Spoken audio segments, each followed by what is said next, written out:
వార్తావాణికి స్వాగతం. ఈ కథనాన్ని మీకు అందిస్తున్నది మణిశర్మ. నటనే ఆయనకు ప్రాణం, నటనే ఆయన జీవితం. 5 దశాబ్దాల కాలంగా నటనలోనే ఆయన పయనం, అదే ఆయన గమ్యం. ఆయన జీవితంలో ప్రవేశించింది చల్లటి పవనం. సాక్షాత్తు ఆంధ్ర రాష్ట్ర ఉప ముఖ్యమంత్రి, పవర్ స్టార్, కోట్లాది మంది అభిమానులను చేరుకున్న పవన్ కళ్యాణ్ ఓ నిండు సభలో ఆయనకు మోకరిల్లారు. అవును, Harihara Veeramallu pre release event లో నిండు సభలో పవన్ అభిమానుల సమక్షంలో ఆయన గురువును ఘనంగా సత్కరించి ఆలింగనం చేసుకుని ఆనందపడ్డారు.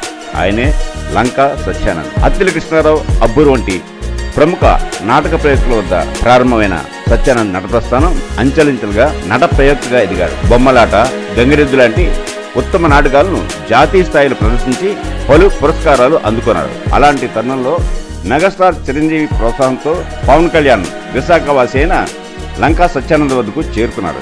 సత్యానంద్ వద్దనే నటనలో ఓనమాల నుంచి పూర్తి స్థాయి తర్ఫీదు పొంది పవర్ స్టార్ గా ఎదిగాడు. ఎదిగినా ఒదిగుండే స్వభావి అయిన పవన్ కళ్యాణ్ తన గురువును మర్చిపోలేదు. Harihara Veeramallu pre release event కు ఆహ్వానించి సత్యానంద్ను ఘనంగా సత్కరించారు. ఆ నిండు సభలో తనకు స్ఫూర్తి, ధైర్యం, సర్వస్వం సత్యానందేనని, ఆయన శిక్షణ ఇప్పటికీ రాజకీయాల్లో కూడా ఎంతగానో ఉపయోగపడుతోందని పవన్ పేర్కొన్నారు. గురువులకు, పెద్దలకు పవన్ ఇచ్చే గౌరవాన్ని చూసి అందరూ మురిసిపోతున్నారు.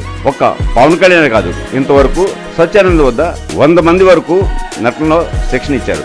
అందులో ప్రభాస్ తో సహా పలువురు స్టార్ హీరోలుగా ఎదిగారు. అందుకే ప్రస్తుతం సత్యానంద్ స్టార్ మేకర్. తెలుగు చిత్రరంగంలో ఆయనకు స్టార్ మేకర్ గానే గుర్తింపు దక్కింది. గురువును సత్కరించి పవన్ తన అభిమానాన్ని చాటుకుంటే సత్యానంద్ గారు కూడా తన శిష్యుడు అని చెప్పుకోవడం ఎంతో ఆనందమని, అందరూ ఒక ఎత్తు, పవన్ కళ్యాణ్ ఒక ఎత్తు అని అదే వేదిక పెంచి కొనియాడారు. ఇది కదా గురు శిష్యుల అనుబంధం అంటే.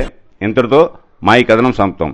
మా ఈ వీడియో మీకు నచ్చినట్టయితే మరిన్ని అప్డేట్స్ కోసం లైక్ చేయండి, షేర్ చేయండి, సబ్స్క్రైబ్ చేయండి.